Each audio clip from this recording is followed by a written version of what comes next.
Le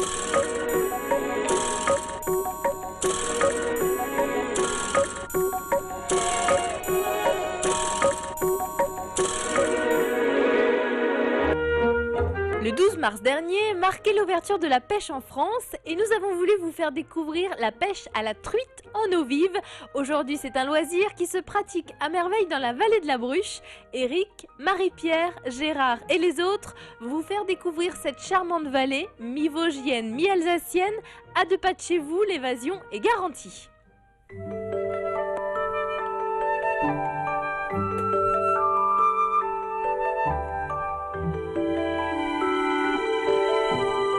Bonjour Eric. Bonjour. Je vous présente Eric, moniteur de pêche. Et oui, et c'est le seul dans la vallée, voire même peut-être dans toute l'Alsace. Avec vous, on peut apprendre à pêcher. Exactement. Un week-end, une semaine. Ici, dans la vallée, dans cette vallée de la Bruche que vous aimez tant, Oui. Il paraît qu'ici il y a des truites. Il y en a. On va essayer d'en trouver. Allons-y. Vous me donnez un petit cours? Pas de problème. Allez, on y va.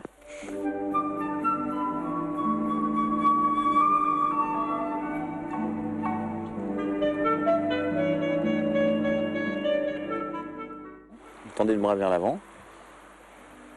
Là. La pointe de la canne relativement haute Plus bas. à ce niveau-là. Ouais. Le but du jeu donc, va être d'amener votre bras à ce niveau-là, d'amener la canne droite dans le ciel et de repousser vers l'avant. C'est facile. C'est facile. C'est facile. En fait, le principe de la pêche à la mouche, vous l'avez vu, c'est qu'on utilise donc des mouches artificielles. Alors ces mouches artificielles sont censées imiter des insectes aquatiques. Généralement, les dames apprécient assez bien ce type de pêche parce qu'il n'y a pas de vers de terre. Oh, mais non, mais moi je me réjouissais. Il n'y a pas de teigne. Aujourd'hui, la pêche telle qu'on la pratique ici, ce n'est plus une pêche nourricière. On est plus vraiment sur la pêche de loisir, la pêche sportive ou de la pêche de loisir. Il y a vraiment un challenge avant le contact avec l'animal, il y a un challenge qui est assez intéressant dans la pêche à la mouche, c'est qu'on utilise un artifice, on recopie ce qui se passe dans la nature. Donc il y a tout plein de choses à mettre en place en amont de ce geste qui font que quand le poisson s'est jeté sur l'insecte, il y a une satisfaction d'avoir réussi à être plus malin en gros que le poisson, enfin plus malin, je dirais, à répondre à ses attentes. Il y a des gens qui ne comprennent pas que vous puissiez relâcher le poisson.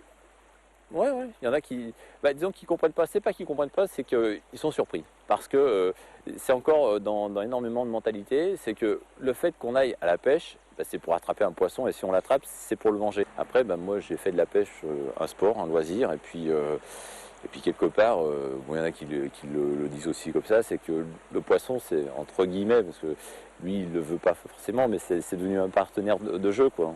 Donc, si on veut jouer longtemps avec son partenaire, il faut essayer de le préserver. Ça vous est même arrivé de retrouver un poisson que vous aviez relâché? Oui, c'est déjà arrivé. Ouais. Disons qu'on réattrape des poissons plusieurs fois. Quand il y a des poissons qui sont réattrapés plusieurs fois. Alors, si je veux me mettre à la pêche demain, il faut que j'investisse dans quoi? Il y a le matériel et il y a le permis surtout. Ici, pour un adulte, c'est 75 € pour l'année de pêche. Voilà. Pour un mineur, enfin entre 12 et 18 ans, c'est 20 € et c'est 5 € pour un moins de 12 ans. Et pour les femmes, c'est 30 € à l'année seulement. Voilà. Ah, voilà. Faut plus hésiter, ça y est. La pêche est ouverte, le soleil est là, les truites, elles sont pas très loin. Il n'y a plus qu'à se lancer. Voilà. Et puis si on ne sait pas, on vous contacte. Exactement. Merci Eric. Je vous en prie. Je continue ma balade dans cette vallée de la Bruche. Avant de vous faire découvrir le musée Oberlin de Waldersbach, on va faire un arrêt à Saint-Blaise. Ici, dans cette station-service, vous pourrez faire la connaissance de Jean-Louis, un homme, un garagiste hors du commun. C'est mon coup de cœur de cette émission.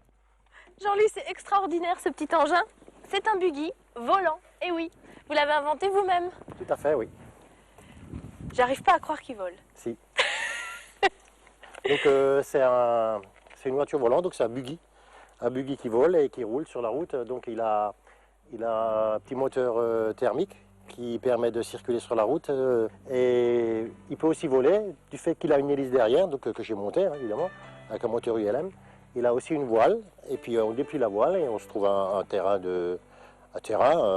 ou une autorisation bien sûr du propriétaire ou un aérodrome et puis donc on décolle, on déplie la voile et puis on décolle façon paramoteur. Donc, Qu'est-ce que vous avez ressenti la toute première fois que vous l'avez essayé? Une joie intense et puis beaucoup de plaisir d'avoir réussi de faire voler une machine pareille et puis En plus, c'est tout à fait une première. Donc, Vous avez imaginé ça depuis combien de temps? depuis le premier jour où j'ai vu un buggy comme ça, je me suis dit, cette machine-là, elle est faite pour voler. Je vais la faire voler.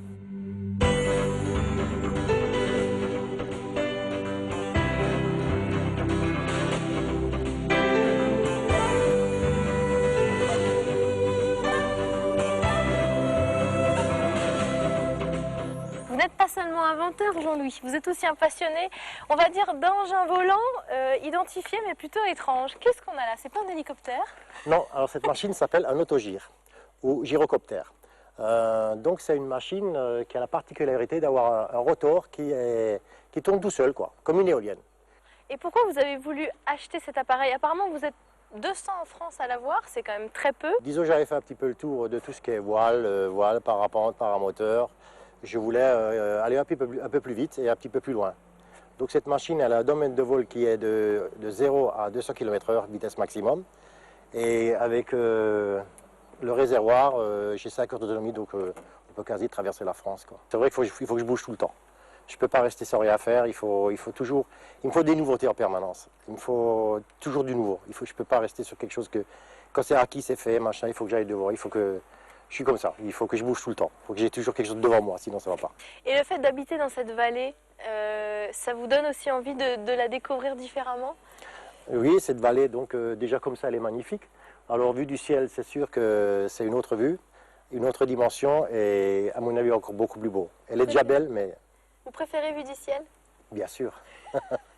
Bien sûr. Alors, c'est sûr qu'avec cette machine, on a envie de faire partager.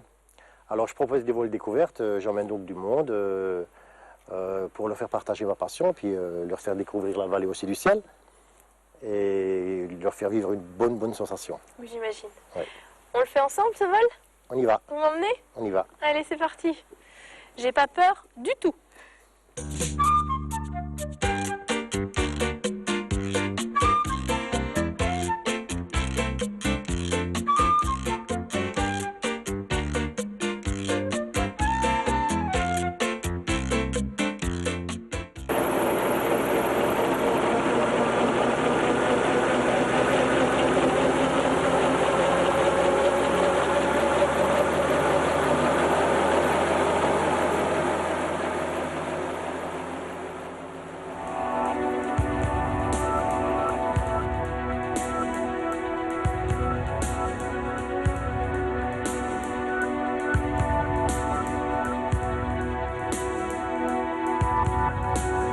Si vous êtes à la recherche de belles sensations, je vous recommande vivement un tour dans l'autogire de Jean-Louis.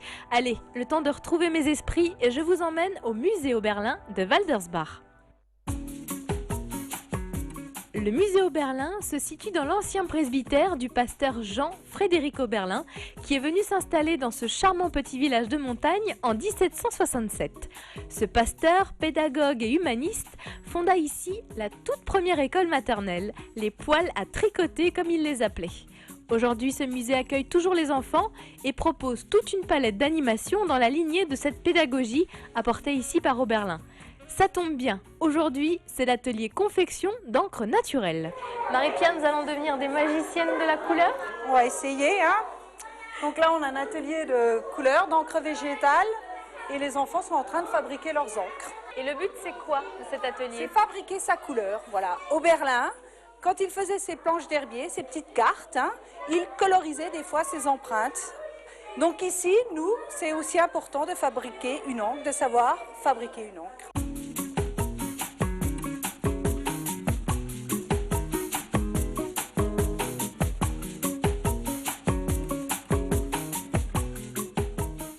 Marie-Pierre, c'est vrai que quand on parle d'Oberlin, on voit souvent représenter ces fameuses silhouettes. À quoi ça correspond? Oberlin, en fait, à travers ces silhouettes, pouvait dire comment les gens étaient à l'intérieur, en fait. Par rapport à la forme de leur front, de leur nez, de leurs lèvres et de leur menton, on pouvait décrire la personne. En fait, mieux la connaître pour mieux lui venir en aide aussi, quelque part. Et alors, ce qui est super dans ce musée Oberlin, c'est qu'on peut faire sa propre silhouette. Vous me faites la mienne? C'est parti.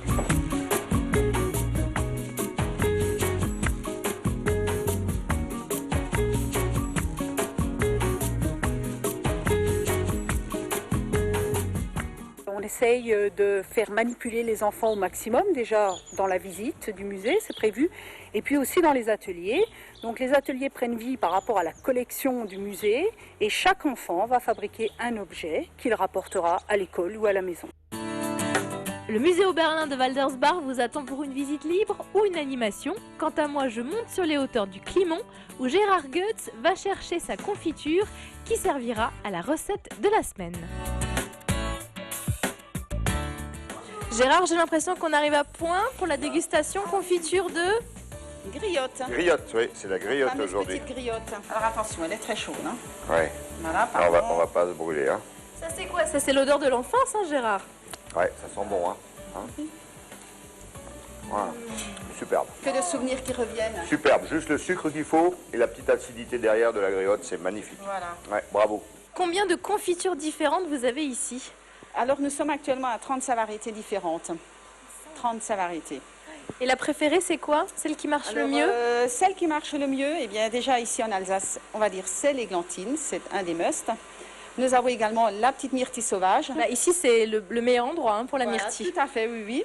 Nous avons la chance d'avoir des cueilleurs formidables qui nous ramènent des myrtilles en grosse quantité, on va dire. Et vous Gérard, qu'est-ce qui vous plaît dans ces confitures? Qu'est-ce qu'elles ont de particulière? Bah déjà, elles sont de la vallée. C'est déjà un atout majeur parce que moi, j'aime cette vallée et tout ce qui vient de la vallée, j'essaye de le valoriser. Et je trouve que les Kreinker font une confiture exceptionnelle. Et puis aussi, il y a pas seulement des confitures, il y a aussi un chutney qui est la cameline, dont on va faire une recette tout à l'heure, qui est là un mélange de figues, de pommes, avec un peu de gingembre dedans et des épices, et qui est vraiment excellent et qui se marie très bien en cuisine avec des terrines, des foie gras, des choses comme ça. Les métiers de la bouche dans cette vallée, c'est vraiment une bande de copains, c'est vrai. Et on travaille tous ensemble, on fait les salons, on fait la promotion ensemble, on fait aussi la fête ensemble. Mais ça, c'est pour... On ne le dit pas, ça. Bah, sinon on n'est pas amis. Voilà, absolument. Allez, on a une recette à faire. Ouais, hein, allez, on c'est va en parti. cuisine. Avant de se mettre au fourneau, retrouvons tout de suite Jean-Paul, qui je crois cette semaine se prend un peu pour un coiffeur.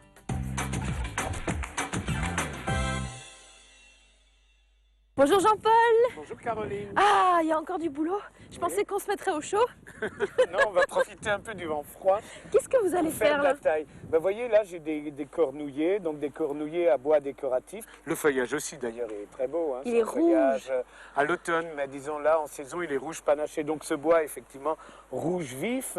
Alors, c'est un arbuste qui est très, très facile à entretenir parce qu'en fait, on va tout couper. Vous remarquez là, Caroline, quand les branches deviennent plus anciennes, ben, l'écorce est beaucoup moins brillante, hein, elle a tendance à brunir. Ouais.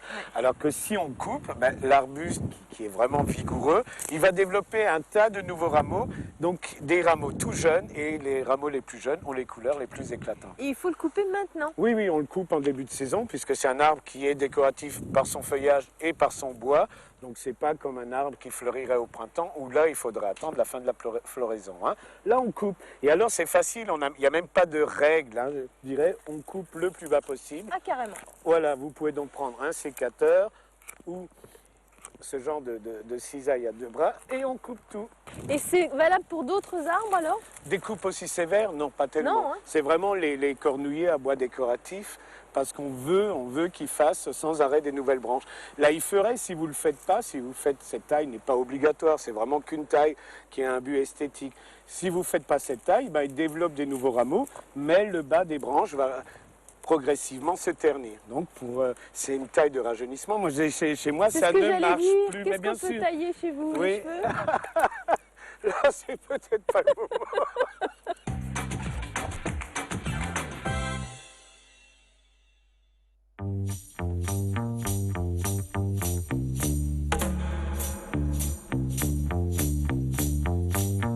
Gérard, j'en salive déjà. La recette qu'on va faire aujourd'hui, elle est pas très compliquée, Non, elle n'est pas compliquée. mais elle a l'air excellente. Oui, il y a quand même un peu de technique, c'est relativement simple, mais elle n'est pas compliquée à faire. C'est une recette que n'importe quelle ménagère qui a l'habitude d'aller un tout petit peu en cuisine peut faire. Comment vous l'appelez alors, cette terrine? Alors en fait, c'est une ballotine de canard au foie gras avec un chutney de cameline des confitures du Climont. Voilà. Par quoi on commence? Alors, on va commencer par étaler un papier film. On va bien l'étaler et on va faire une robe de magret fumé. Vous voyez, comme si on va enrober... C'est le manteau. C'est le manteau, exactement. On va ensuite étaler, nettoyer les magrets, bien les dégraisser. On va les étaler sur ce magret fumé. Ensuite, on va bien l'assaisonner avec du sel, du poivre et on va mettre un peu de gélatine comme ça pour que le produit reste bien Elle est en ensemble. poudre, votre gélatine? Celle qu'on va utiliser aujourd'hui, elle est en poudre, puisqu'une feuille comme ça ne donnerait rien, mais elle est en poudre et ça marche très bien. Il y a Ça pas se besoin. trouve n'importe où? N'importe où, c'est de la gelée en poudre, vous trouvez ça dans toutes les épiceries. Ensuite, on va badigeonner ces magrets de fumée avec notre fameux chutney de cameline et ensuite on va poser au milieu un médaillon de foie gras. On va tourner tout ça dans le papier film. Ensuite, on va le mettre dans un torchon et on va tout simplement pocher ou à la vapeur. On va le laisser 24 heures reposer et on va trancher, on va avoir une super terrine. Et qu'on peut servir avec un peu de chutney à côté. Alors on est chez Julien, et Julien, c'est votre papa. Oui, exactement. Julien, c'était mon papa. Il a acheté cette affaire avec ma maman en 1955. J'avais 2 mois. Il a acheté ça au mois de juin. Et moi, j'étais né au mois d'avril, en 1955. Et puis voilà, malheureusement, il est parti quand j'étais en apprentissage. Et puis je suis rentré aider ma maman et voilà. J'ai toujours aimé ça, je suis né dedans, donc voilà. Et puis en plus, je ne sais pas faire autre chose. Alors vous voyez. Parce que Julien, vous l'avez peut-être connu il y a 25 ans, bah c'était le petit restaurant. Oui, on faisait moi j'ai commencé en faisant des menus routiers. Et puis voilà, et puis on a essayé d'évoluer un peu, on a investi petit à petit comme ça. Qu'est-ce qui a fait que ça a marché? Première chance qu'on avait, c'était d'être passionnés. Ma femme et moi, et mes filles maintenant, on adore ce métier. On adore recevoir des gens, on adore ça. Et je crois que ça, c'est une chance parce que ça, vous l'avez à la naissance ou vous ne l'avez pas. Donc, quelque part, on a eu beaucoup de chance.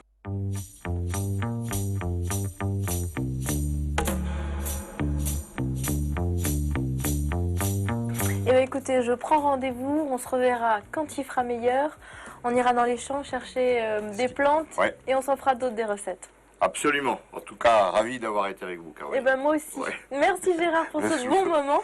Je vous en prie, c'était un plaisir. Voilà, vous avez découvert un petit bout de cette vallée de la Haute-Bruche, Schirmeck, Plaine, Rothau, Saint-Blaise, non plus aucun secret pour vous.